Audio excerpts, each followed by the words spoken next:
So Song of Solomon, chapter 5, verse 2 through chapter 6 and verse 3. We're going to be continuing the study here with these portions, and this is the Song of Songs, the greatest of Solomon's songs, if you will. And to be the greatest, to have the most, to hold that title, it would have to be truly great. And to be truly great for a poem or a song or anything along these lines, it has to take us through a range of emotions. And that's essentially what we're going to go through tonight. Tonight we're going to be on a bit of an emotional roller coaster as we go through some of these next events here in the song. Now there's a lot of debate really on if these next sections are part of a dream, if this is something that she is experiencing while she's sleeping as a dream, or if these are actually supposed to have taken place between the two individuals. And the spark of the debate really is there at the first part of the section, and we'll address that when we get into the text. But there's an allusion there that maybe she's sleeping and this is taking place. And in a lot of ways that does make sense. The events are somewhat bizarre in some ways, but of course, if you don't pay too close of attention and study too much, a lot of this sounds bizarre and is very unusual and strange for us. So in some ways that does seem to make sense, that maybe this is a dream and this is some strange things that are taking place. But at the same time, the lessons that we are to draw from this, the wisdom that we are to draw, and the text alludes itself and lends itself more to being interpreted as reality. And that's the way that I lean more toward, that these next events are things that are supposed to have actually happened, and I will be studying them more in that way. But there is some commentators that choose to take the approach that this is a dream. But really, it doesn't make a whole lot of difference as far as the lessons that we can draw from this and the wisdom that we do find here in the text. Kelsey, whenever we're apart, for instance, right now, she always comments about how difficult it is for her to sleep when I'm not just right there with her. And so some of what the Shulamite says, and I'll just go over here and read this first part. She said, "I sleep, but my heart is awake." And so this is where some of the confusion or the debate really comes in. Is this phrase meaning that she is having a dream, or is she just having trouble sleeping because he isn't there with her here to start with? And Kelsey has that dilemma whenever we're apart. And you can imagine sort of a Shakespearean play. You can imagine a Juliet saying, I slept, but my heart is awake, because the man she loves is not there with her. So there's potentially some different ways to look at this, but I'm going to take the approach that these things are supposed to have taken place between the two. So I want to take a moment and go through a little bit about what we're going to be experiencing with these sections here. Aaron had commented, I think maybe on both of his last ones, and Dylan might have, and I might have as well, but we are pretty consistently commenting that the first few times reading through the section of scriptures, it's very difficult to understand what's taking place, what's happening, and it takes several readings before things kind of start to maybe click, and then some study, and then I'll look at commentary last to try to interpret and understand what's maybe taking place here. So I want to give a quick overview of the events, and then we'll go through the text in portions. And I've tried to provide headings for these sections. As we see here, his late arrival up there, that's a heading that I feel like was appropriate for this section of scriptures. So we'll go give an overview, and then I'll try to keep us on track of where we are with things with these headings. So the scene is sort of set up where she has prepared herself for his arrival in the evening, and she has cleansed herself. She's put on not her sleep clothes, but her fine robe for his arrival. She has prepared herself, but he is late getting home for whatever reason. If we assume that he is still working as a shepherd, maybe he's out in the fields late getting in. It's possible he's been gone for days or weeks, and he was expected to arrive on this day, and he's not there. We aren't given information on that, but for whatever reason, he is not there yet. He's late, and so she ends up falling asleep. And during the night, it appears that he does arrive home, but it's very late, and he tries to get in, and she denies. She doesn't unlock the door and let him come in. So he takes off, he leaves, and then she has a change of heart, and then goes to open the door for him, but he's gone. And so then she chases out after him into the darkness, into the night, and she has an encounter with the watchmen of the city. Then she finds a group of women there in the city as well, and asks them to help her find him, because she's out searching for the man she loves. So she seeks help from them, and then she describes who he is to them, and then they help him in the search. And at the end, it does appear that they are reunited. It's sort of an abrupt transition there, but that does seem to be the understanding. So we'll get into the text. That's sort of a quick overview of what is taking place here on these in these passages. So we'll start here with scriptures that we have on the screen. I apologize if that's small and for you sitting in the back, but this is the scene where it appears that he is getting home late to the house. So she says, "I sleep, but my heart is awake. It is the voice of my beloved. He knocks, saying, 'Open for me, my sister, my love, my dove, my perfect one. For my head is covered with dew, my locks with the drops of the night.'" And she says, "I have taken off my robe. How can I put it on again? I have washed my feet. How can I defile them? My beloved put his hand by the latch of the door, and my heart yearned for him." Now, the marriage intimacy is certainly a very prevalent part of Song of Solomon, and it's a very important thing for us to study with our marriages, and Aaron did a great job covering that with his portions as well. And that's going to be a continued theme as we continue on in the Song of Solomon. Excuse me. There are some scholars that choose to take every line as a double entendre. There's some other meaning that this can be taken, and perhaps there is some of that happens at times, but I do believe many scholars choose to take it too far. So you do have to be careful when you're studying these things, and when you're reading other writings about Song of Solomon. You have to be careful with how some people choose to take things. But that being said, we see here that she's washed herself. She's put on this nice robe.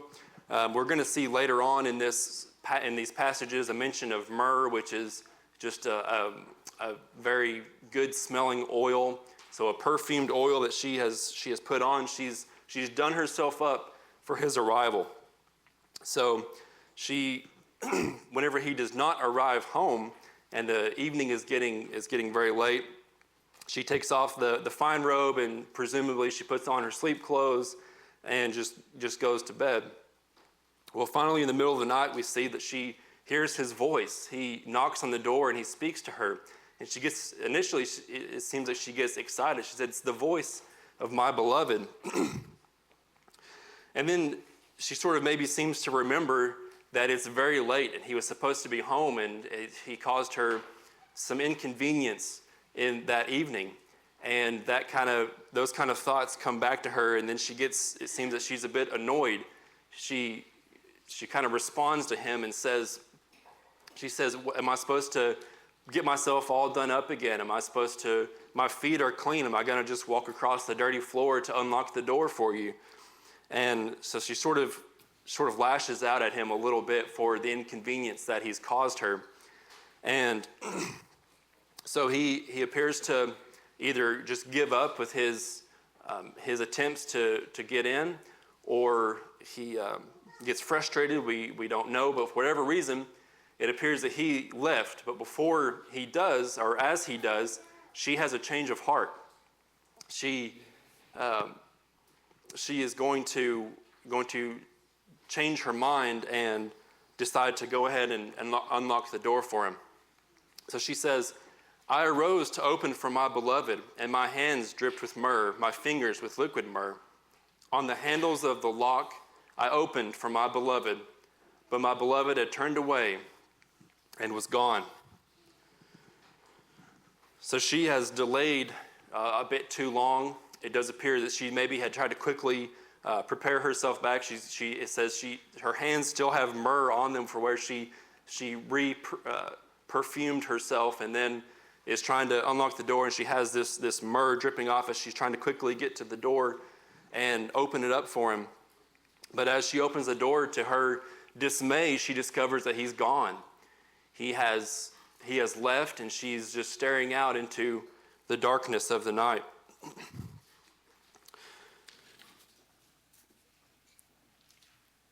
So finally, she decides to pursue him out into the darkness. So this would be a very risky thing to do, and we're going to see that it does not go well for her. But she gets concerned. She gets sad, and she has a change of mind. She realizes that he was there for her, and she didn't open the door and let him in. And so she rushes out into the night. She searches for him and just sort of throws caution to the wind as she pursues him out into the city. Now, this first encounter that she's going to have here, it's a very tragic situation that happens. She says, my heart leapt up when he spoke. I sought him, but I could not find him. I called him, but he gave me no answer. The watchmen who went about the city found me. They struck me, they wounded me.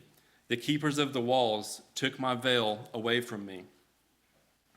So this encounter here, she realizes that she does desire to have him there with her. So she goes to unlock the door. He's gone. She rushes out, and lo and behold, she comes across the watchmen of the city. So these are the men that are there to protect the city. They're sort of the night guard around the city. We would refer to them as policemen. They're there to protect the city, but instead of protecting her, we see that they attack her. She is physically assaulted by these men. The line there at the very end that says, they took my veil away from me. There are different ways to understand that passage. One would be that they just simply robbed her. They took away her veil, or some translations call it a cloak. But most scholars agree that she was sexually assaulted by these men. And unfortunately, after studying this, I tend to agree with that interpretation of what taking her veil away from her means. We don't know exactly the extent of that, or if that is what happens, but it does appear to be that case. And it's extremely terrifying events that she's in. The point of this is the emotion that we are to be feeling right now with this song is that she is in a terrifying situation. She's out alone in the darkness. She's scared. The man that is her protector is gone, and she can't find him. This is a very tense, a very dramatic, and a terrifying moment in her life. And this is what the song is intending for us to be feeling here. This is the imagery that we are to be experiencing. Well, finally, things do begin to take a positive approach. We see next that she comes across a group of women. Now, the New King James, the heading for that, the group, the people singing here is the daughters of Jerusalem. So that would be the choir would be singing this part. But the idea here is that these are not the same individuals that have been sort of with them up to this point. So in the song, whether it be a wedding party or their close friends, that's generally who the daughters of Jerusalem are supposed to have been up to this point. Here it appears that these are just sort of random women that she has come across out on her search. And she goes up to them and she asks them to help her. So she says, "Young women of Jerusalem, I charge you, if you find my love, tell him that I am lovesick." So then they respond, "What makes the one you love better than another, most beautiful of women? What makes him better than another, that you would give us this charge?" Now, if recalling back to the earlier parts of this song, that term there, "I charge you," we talked about how this is a very serious inquiry that she's making of them. In other passages, it's sort of a vow or a promise that they would be making, but she is imploring, she's begging them to help her with this search. She's in a very serious situation, and she asked them, "If you see my beloved, the man I love, please tell him that I miss him. I'm searching for him." She has slighted him, and he left, and she's desperate to tell him that she loves him, and she wants him to come back. So then they respond, "Well, who is this guy? Why would we bother? What's so important that we find this guy and get him back to you?" And she has a very beautiful response to that question. She says, "My love is fit and strong, notable among 10,000. His head is purest gold. His hair is wavy and black as a raven. His eyes are like doves beside flowing streams, washed in milk and set like jewels. His cheeks are like beds of spice, mounds of perfume. His lips are lilies dripping with flowing myrrh.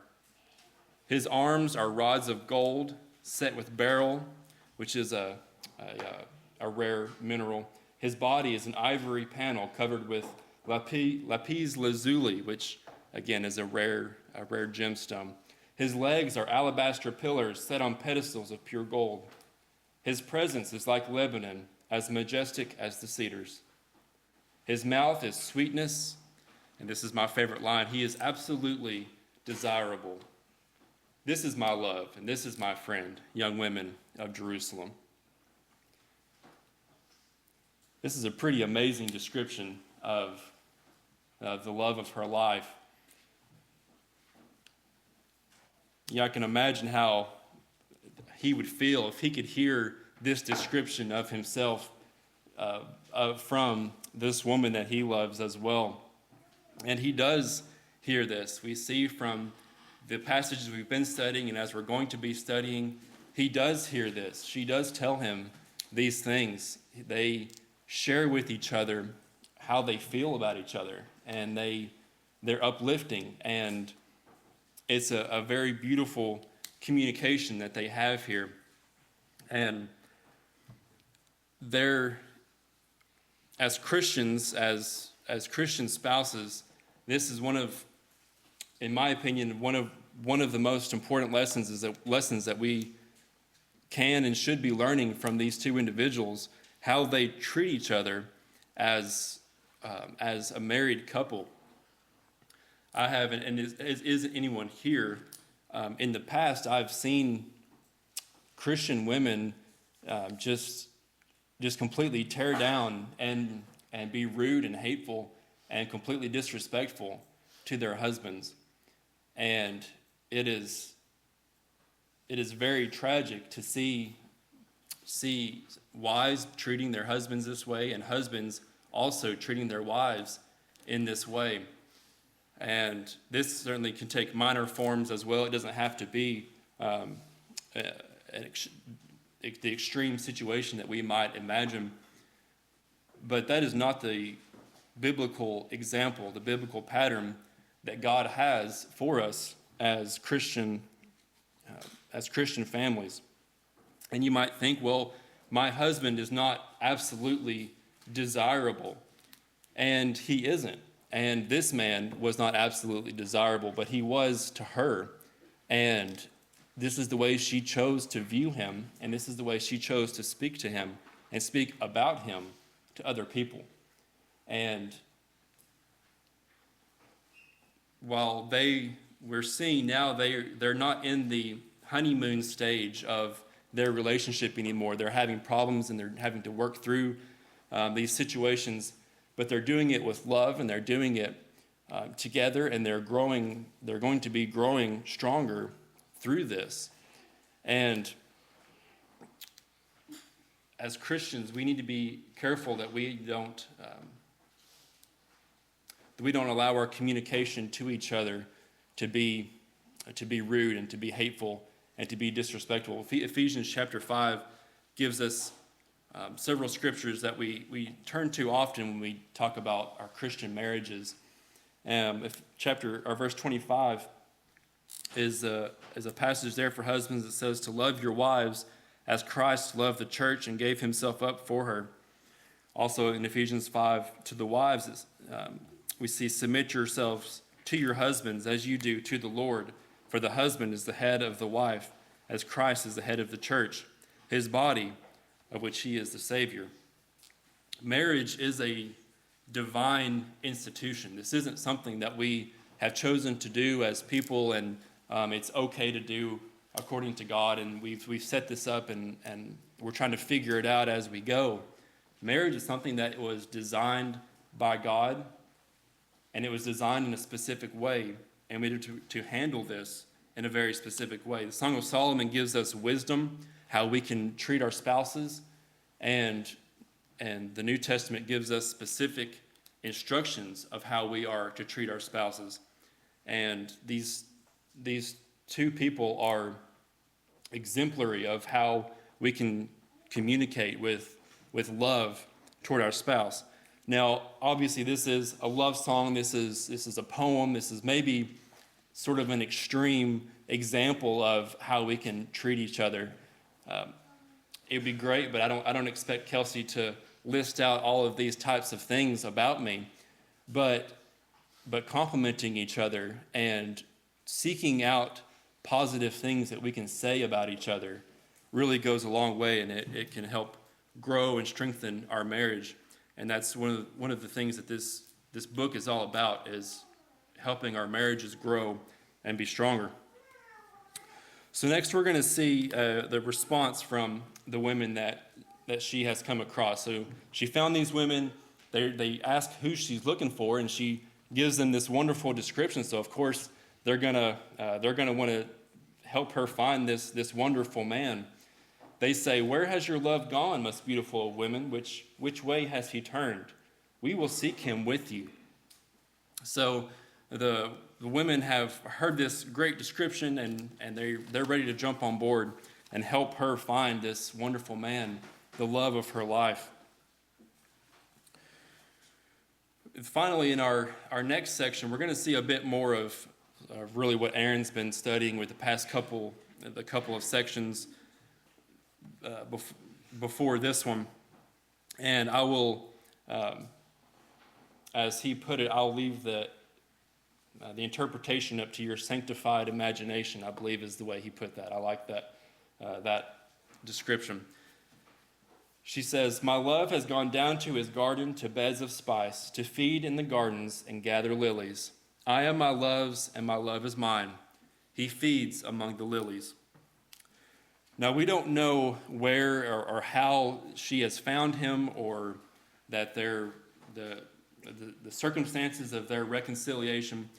And my first time reading through this, I sort of took this as this was her response to those women, that this was her telling them where he is. As I've studied this more, it seems more that this is a demonstration that they have reconciled, and this is sort of the makeup of the difficulty that they were dealing with, that they are together now, and the song is just going to continue on from here, that they appear to be back together, and they've found each other, and we're going to go forward. So this scene here is showing that they have come back together. The difficulties that they were faced, they have worked through that, and they are together once more. Aaron, in his, I believe it was the last section, talked about how we were sort of reaching the very middle part of this song, that it was sort of coming to this climactic scene, and then it's building back out from there. And we are certainly, obviously, in that second portion of that. And I like to, it physically comes to a point there, and then starts to build back out. But I like to think about that as building on that. It's sort of an hourglass imagery that is established there.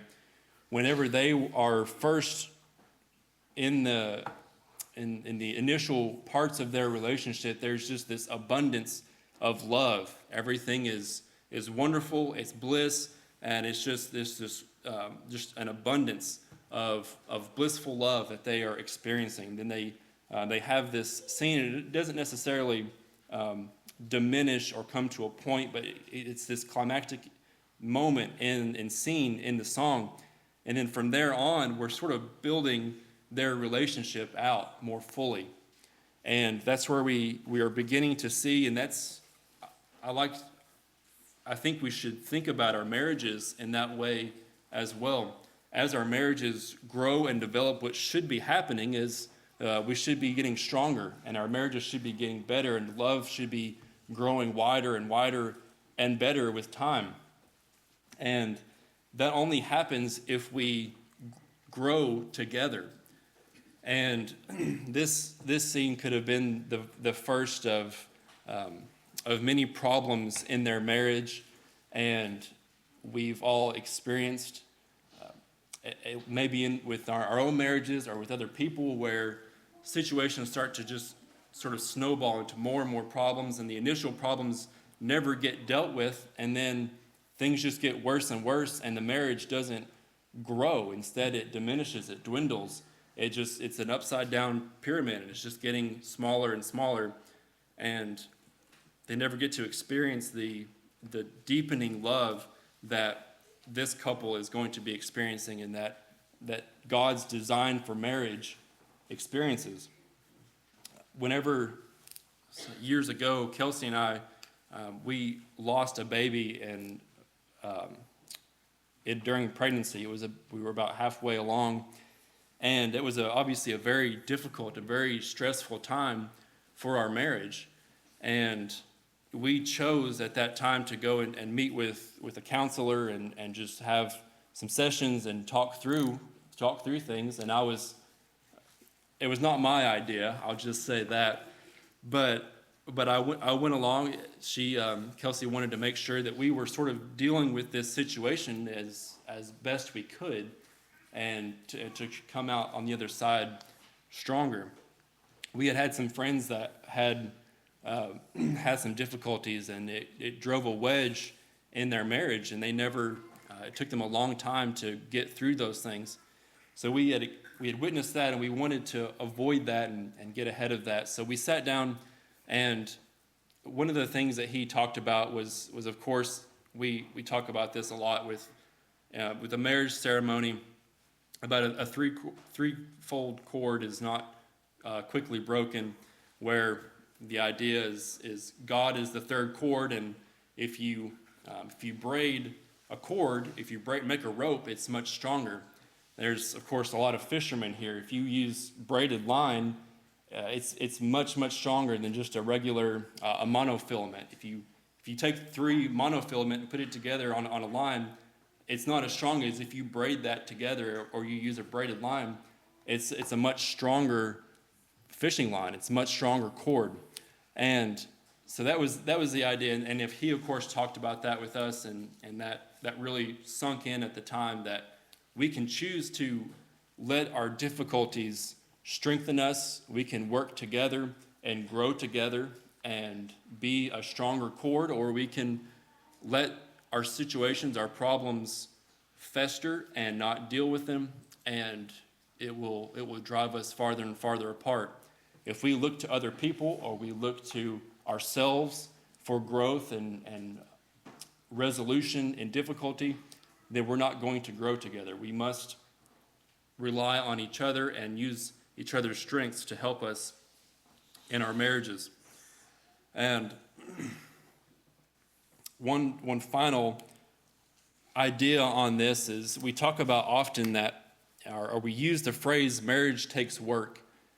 And I feel like we often sort of use this as just a throwaway phrase, where we just say, well, marriage takes work, it's difficult, and we get the idea.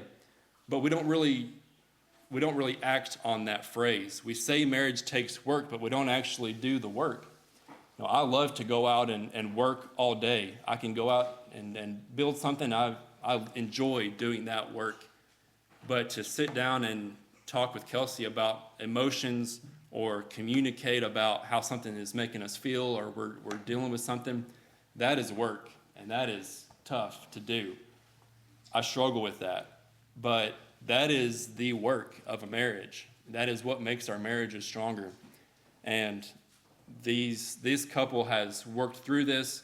They are reunited and they're stronger, and they're going to continue to grow, and we're going to continue to study how much their love is going to grow.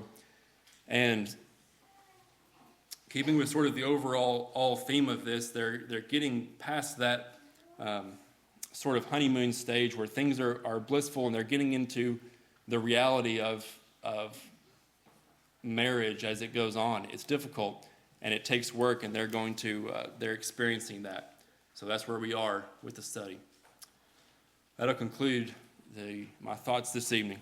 If you're here and you desire to become a Christian, we want to make this time available as a convenience. If you have taken the steps to become a Christian and fallen away and need to make wrongs right tonight, or if you desire the prayers of the church, we offer this time for you as well as we stand and sing. Thanks for watching this video. I know what you're thinking. I don't want to miss another video from this channel. In order to avoid that, click on the red button down there, subscribe, and then click the bell icon. Not only will that alert you each time a new video is uploaded to the channel, it will also help spread the channel to other people's awareness. So, go ahead, do it. Like right now, click on it.